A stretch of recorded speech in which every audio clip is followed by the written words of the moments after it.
On the freezing winter morning when I drove across the city to the house I had spent 10 years paying for, the house I had bled and sacrificed and gone without to afford, I found my own belongings thrown across the front porch in the rain, the locks on the doors changed, and my parents standing in the doorway telling me that I was no longer welcome in my own home. They had decided, without asking me, that the house now belonged to my brother and his new family, and that I could go and rent somewhere small and quiet and out of the way.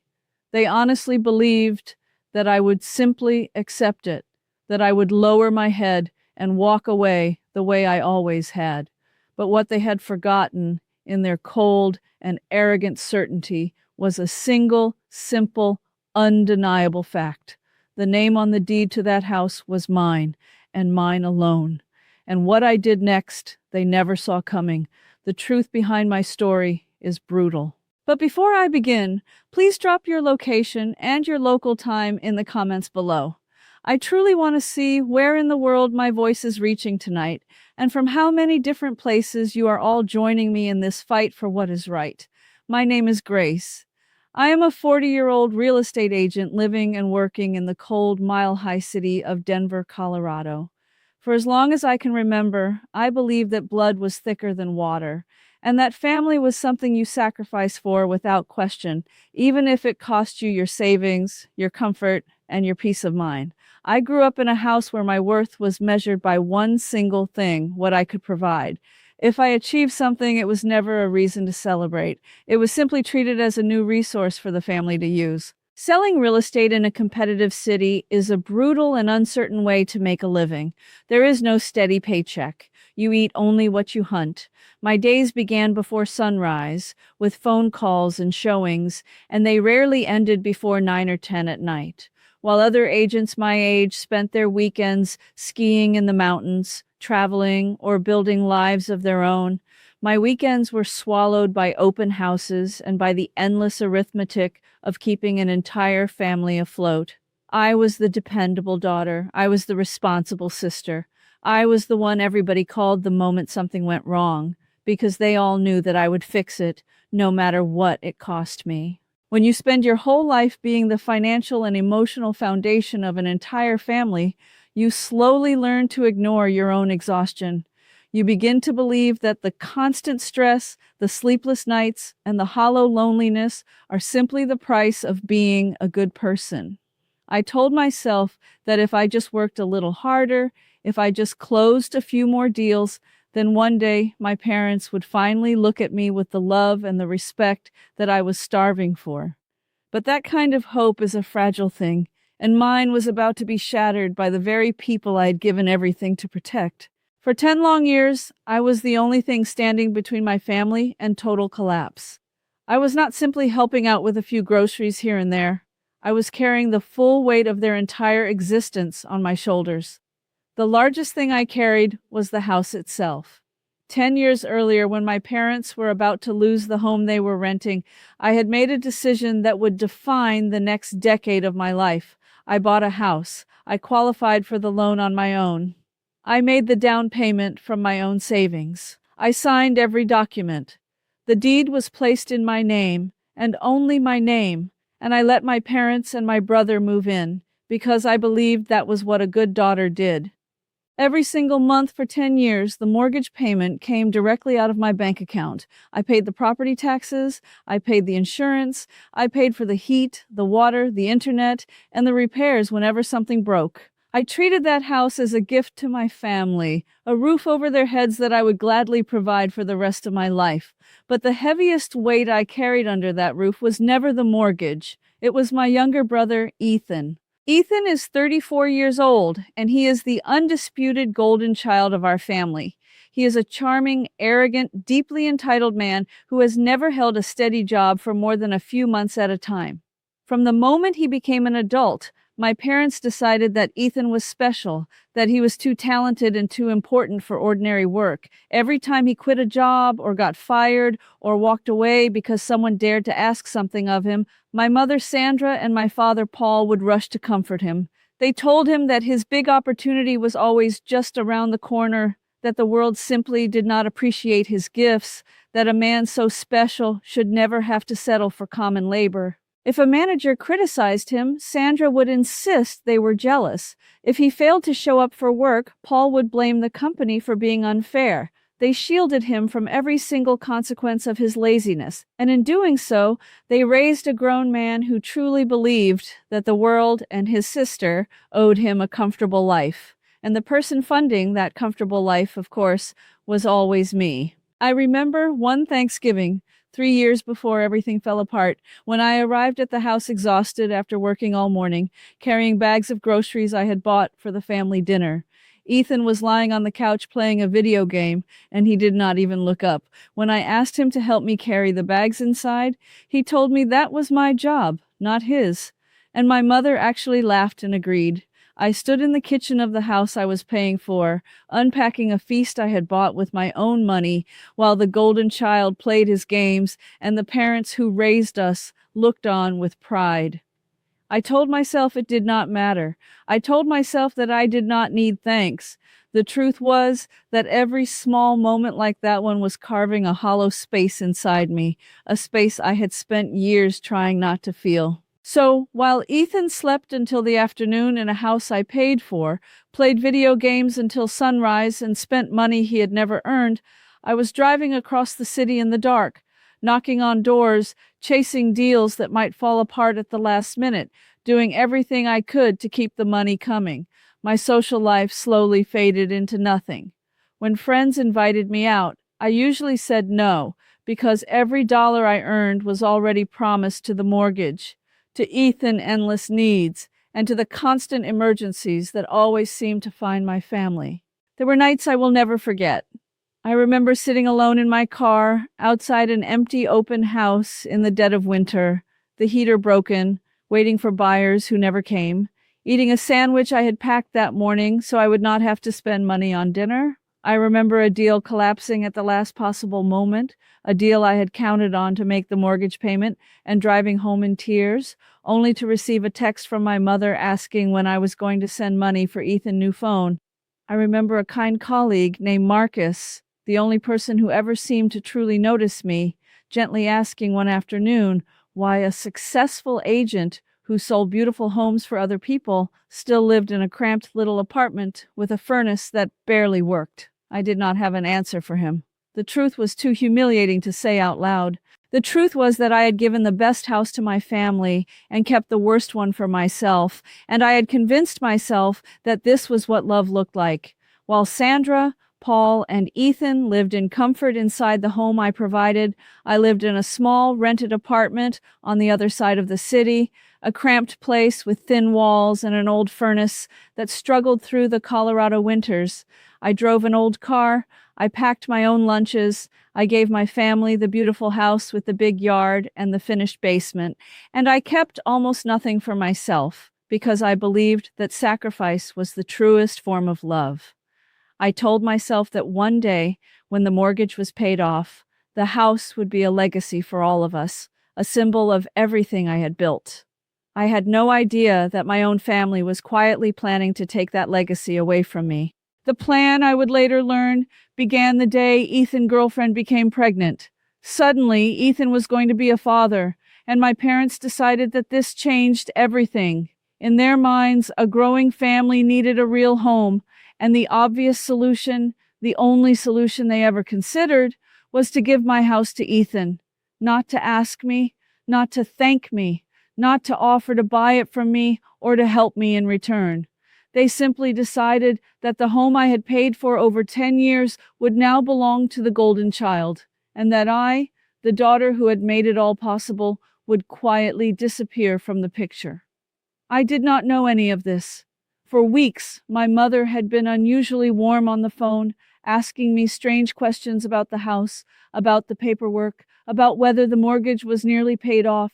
I thought she was simply curious. I should have known better. Warmth from my family had always come with a hidden price. The truth arrived on a freezing morning in the middle of December.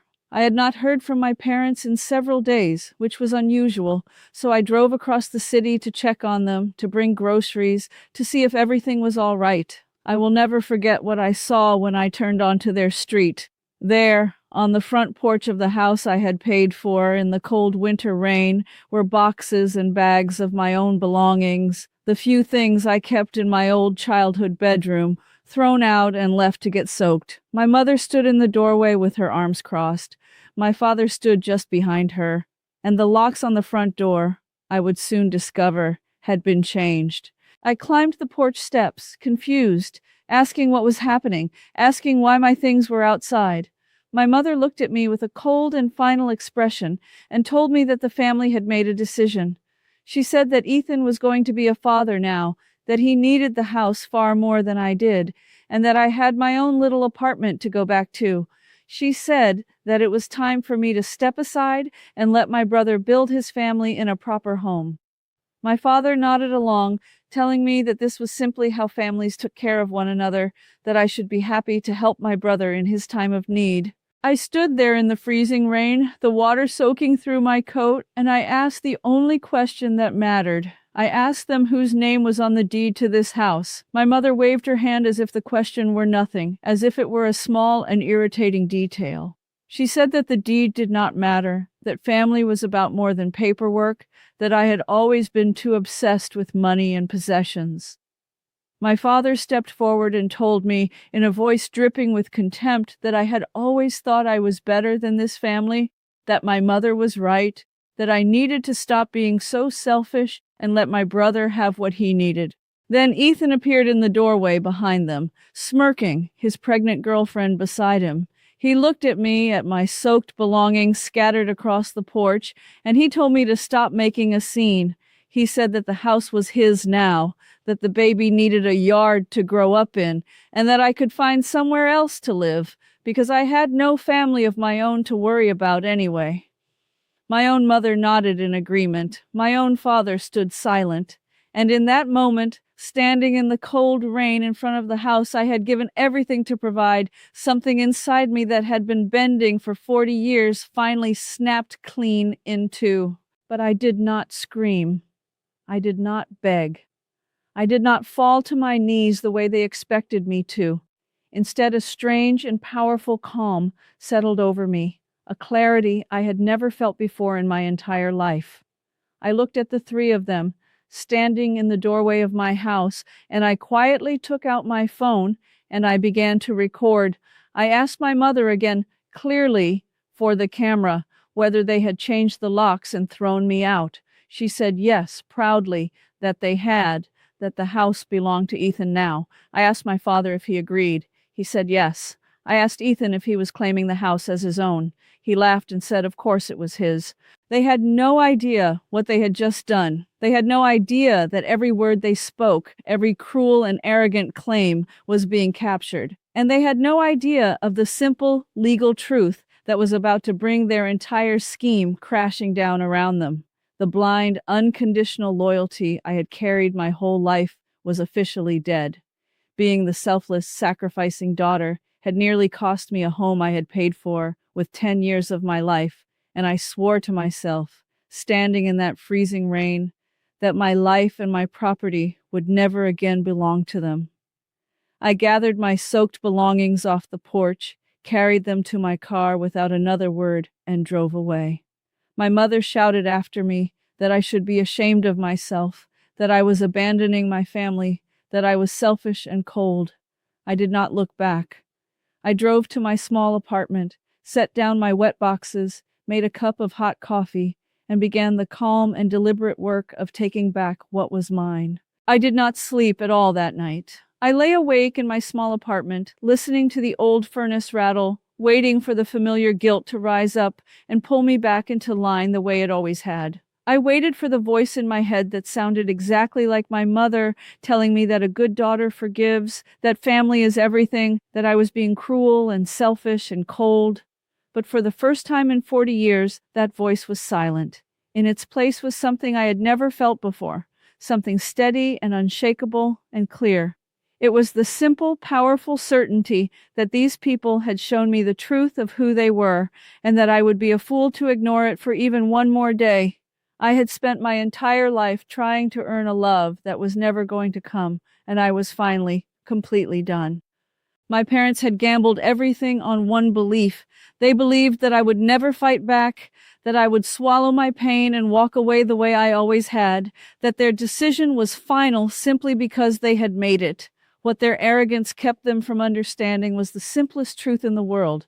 You cannot give away a house that does not belong to you. The deed was in my name. The mortgage was in my name. The property taxes, the insurance, every single payment for 10 years had come from me. In the eyes of the law, that house was mine, completely and entirely, and the people living in it were nothing more than guests who had just declared themselves my enemies. My first call was to a real estate attorney I had worked with many times over the years, a sharp and serious woman named Diane, who had seen every kind of property dispute imaginable.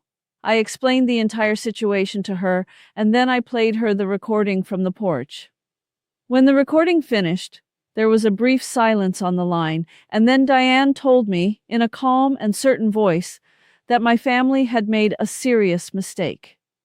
She explained that because the house was entirely in my name, my parents and my brother were what the law called occupants without a lease, and that I had every right to remove them from my property through a formal legal process. I made my decision in that moment, sitting in my cold apartment with my coffee growing warm in my hands. I was not going to let them keep the house. I was not going to be guilted, shamed, or pressured into giving away the single most valuable thing I had ever built. I instructed Diane to begin formal eviction proceedings against my parents and my brother. I had spent 10 years protecting them from every consequence of their choices. Now, for the first time, I was going to let the consequences arrive.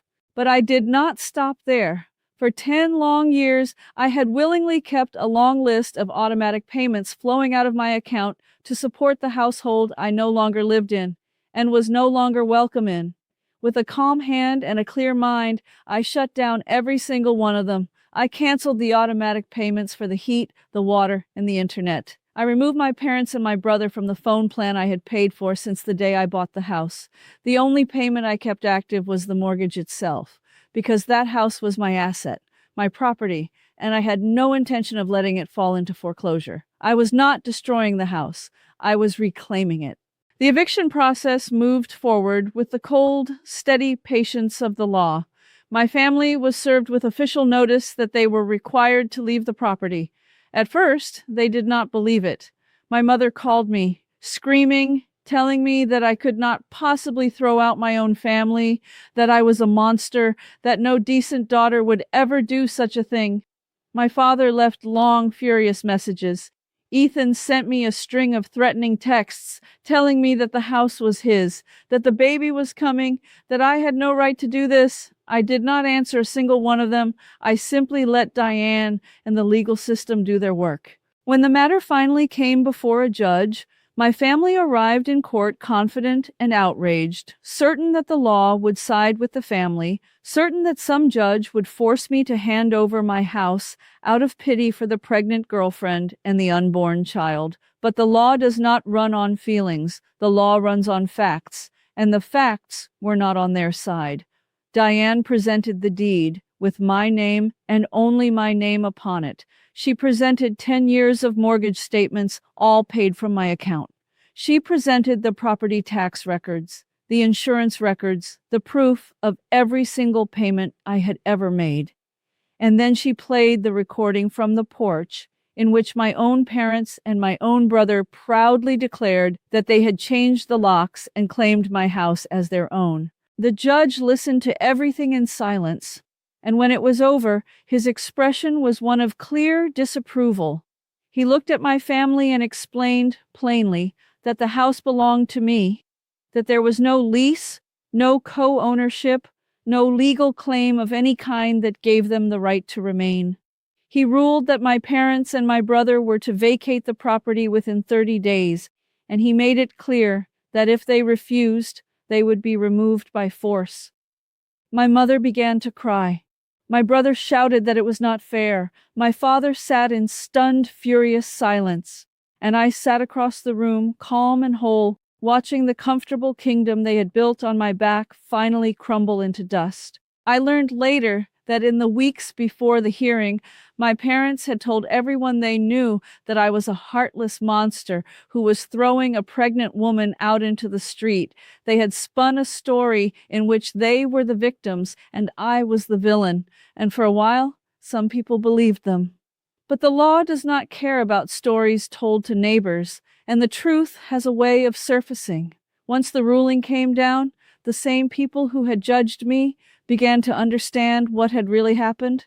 They learned that the house had always been mine, that I had paid for it alone for 10 years, and that my family had tried to simply take it from me by force. The sympathy my parents had worked so hard to collect slowly drained away, and they were left with nothing but the consequences of their own greed. The 30 days passed, and my family was forced to do the one thing they had never imagined they would ever have to do. They had to find a way to support themselves. My parents, who had lived for 10 years in a beautiful home they did not pay for, were suddenly faced with the reality of the world. They had to find a small apartment and pay for it with their own limited savings. And my golden child brother Ethan discovered the hard way that the real world does not care about a mother praise or a father excuses. With no free house, no shared bills, and a baby on the way, he was finally forced to grow up. The man who had been too special to work took a job loading delivery trucks before dawn and moved his new family into a cramped, noisy apartment far from the quiet, beautiful neighborhood he had tried so hard to steal from me. As for me, I made a decision that surprised even myself. I did not move into the house. That home had been poisoned by what my family had done inside it, and I no longer wanted to live within its walls. Instead, once it was empty, I cleaned it, repaired it, and put it on the market. As a real estate agent, I knew exactly how to sell a house for the very best price, and I did. The home I had paid for over 10 years sold for far more than I owed on it, and for the first time in my entire adult life, I had a large sum of money that belonged to no one but me. I used that money to buy a beautiful, light-filled apartment overlooking the city, a home that was truly and completely my own, a place where no member of my family had ever set foot and never would. In that quiet new home, I slowly began to discover who I actually was when I was no longer being drained dry. I learned that I liked to fill my mornings with sunlight and silence instead of phone calls and demands. I bought myself a comfortable chair and a warm blanket and a shelf full of books, small things I had denied myself for years because the money always belonged to someone else. I reconnected with old friends I had pushed away during the decade I spent serving my family. I even began mentoring younger agents at my office, passing on everything I had learned in 20 hard years, and for the first time, my generosity felt like a gift I was choosing to give rather than a debt being taken from me by force. My family tried to reach me after the dust had settled, of course. Once the house was gone and the money was mine, the messages began, first furious, then desperate, then pleading. My mother sent long letters about loyalty and family and the sacrifices she claimed to have made for me. My father sent cold demands. Ethan sent messages that swung between rage and self-pity, telling me how hard his life had become with a new baby and no free house to live in. I read a few of them, and then I stopped reading altogether. They had shown me exactly who they were on that freezing porch in the December rain, and I finally chose to believe them. For a long time, I waited to feel guilty. I had been taught my whole life that turning my back on family was the worst thing a person could ever do, and I half expected the guilt to rise up and swallow my new happiness whole. But it never came. What came instead was peace. I slept through entire nights without my phone buzzing with someone else's emergency. I spent my own money on my own life without guilt or fear. I sat by the tall windows of my new apartment in the golden evening light, looking out over the city I had worked in for 20 years, and I finally understood that the house had never been the thing I was fighting for. I was fighting for myself. Looking back on everything I survived, I have come to understand a painful truth. Some people will only love you for as long as you can provide for them. It took my own parents throwing my belongings into the freezing rain and changing the locks on a house I had paid for with 10 years of my life for me to finally see that toxic family is no different from poison, no matter how much blood you share. They believed that family was more powerful than the law, that their decision could erase my name from a deed simply because they wished it gone. What they never understood is that I had spent 10 years building something real, something that was truly mine, and no amount of guilt or cruelty could take it from me once I finally found the courage to fight back. Today, I live in a bright and beautiful home that belongs to no one but me. My money is mine. My work is mine. My future is mine. And for the very first time in my entire life, I wake up each morning knowing that my name, and only my name, is on the door. I think often about the woman I used to be, the one who lived in a cold apartment so her family could live in a warm house, the one who believed that the more she gave away, the more she would finally be loved. I wish I could reach back through the years and take her by the hand. I wish I could tell her that a home is not the same thing as a family, and that the people who truly love you do not wait until you turn your back to change the locks. I wish I could tell her that protecting what you have built is not selfishness, it is self-respect. It took the loss of a house and the loss of a family to teach me that lesson, but I have carried it with me every single day since, and I would not trade the peace I found for anything in the world. Now that you have heard my story, I have to ask you something. Do you believe I was right to evict my own family from the house I had paid for and to sell it out from under them? What would you have done if you had come home to find your belongings thrown into the rain and the locks changed on a house that was legally yours? Let me know in the comments below. And if my story gave you any strength or any peace tonight, please subscribe and ring the bell so you can stand with us again tomorrow.